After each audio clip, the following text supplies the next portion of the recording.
Selamat pagi Bapak Ibu Saudara-saudariku yang terkasih dalam nama Tuhan kita Yesus Kristus. Kita bertemu kembali dalam sapaan renungan harian pada hari ini.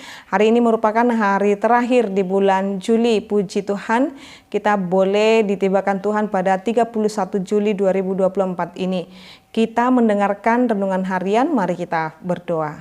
Kasih karunia Tuhan kita Yesus Kristus, kasih dari Allah Bapa dan persekutuan Roh Kudus itulah kiranya menyertai kamu. Amin. Renungan harian untuk kita pada hari ini yaitu yang tertulis dalam Injil Yohanes 3 ayat 7. Janganlah engkau heran karena aku berkata kepadamu, kamu harus dilahirkan kembali. Demikian pembacaan firman Tuhan. Bapak Ibu Saudara-saudariku yang terkasih dalam nama Tuhan kita Yesus Kristus. Jikalau saya tanya kepada Bapak Ibu, apakah Bapak Ibu ingat tanggal lahir Bapak Ibu?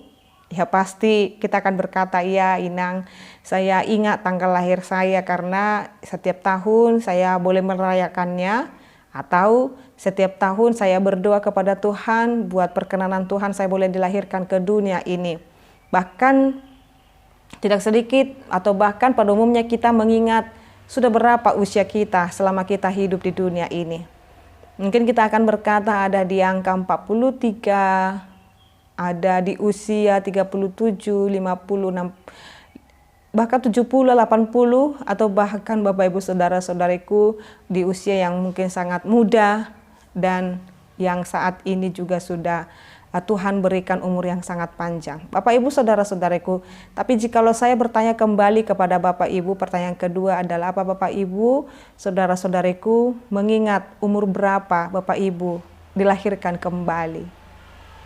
Apa yang dimaksudkan dilahirkan kembali? Kalau tadi kita mengingat tanggal lahir kita sudah berapa tahun di dunia ini, dan sekarang saya bertanya kepada kita dilahirkan kembali.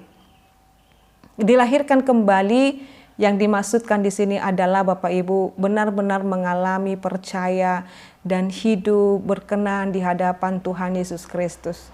Mempersembahkan dirinya hanya kemuliaan Tuhan. Menyadari hidupnya adalah milik Tuhan. Dan dilahirkan kembali dengan berkata, aku percaya kepada Allah Bapa, aku percaya kepada Yesus Kristus, aku percaya kepada Roh Kudus. Itu kita boleh dilahirkan kembali. Pengikraran iman kita kepadanya membuat kita dilahirkan kembali.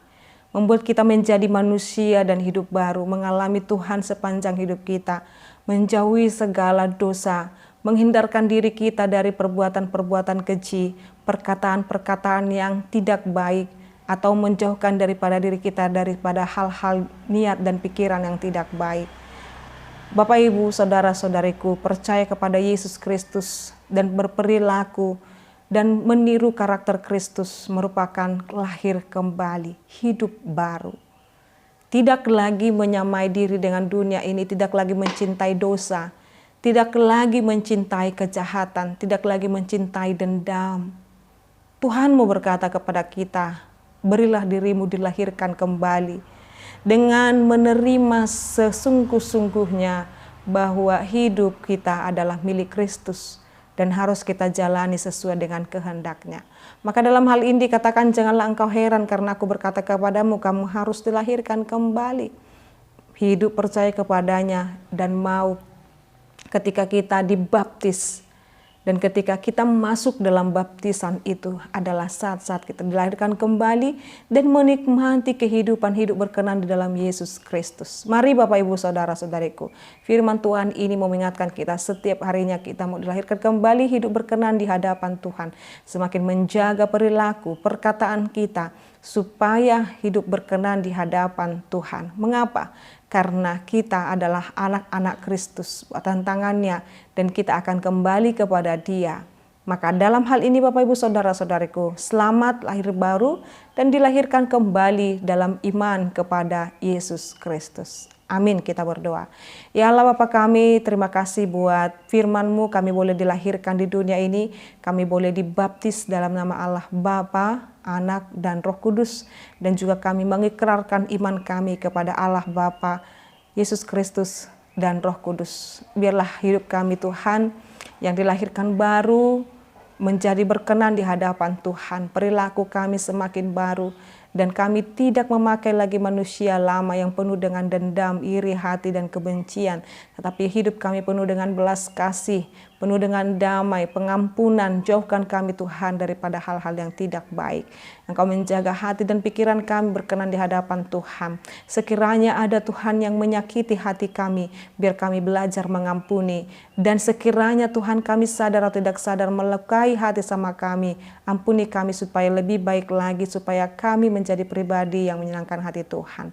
Berkati Tuhan para umat-Mu ini, jemaat-Mu ini, dimanapun mereka berada saat ini. Engkau menjaga hati dan pikiran mereka, bahkan seisi rumahnya Engkau lahirkan kembali, percaya kepada Yesus Kristus. Yang ragu-ragu, yang putus asa, Tuhan Engkau pulihkan mereka, biar mereka tetap yakin Engkau adalah Allah kami yang hidup, yang memberkati kami, yang memulihkan kehidupan kami. Kepadamu lah hamba serahkan setiap keluarga-keluarga Kristen saat ini, bahkan yang sedang belajar mengenal Engkau lebih dalam. Engkau kiranya kuatkan iman mereka, tetap percaya teguh kepadamu dan beriman kepadamu saja.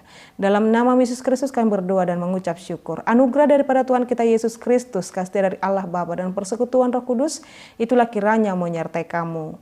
Amin. Selamat pagi Bapak Ibu Saudara-saudariku, Tuhan Yesus memberkati. Shalom.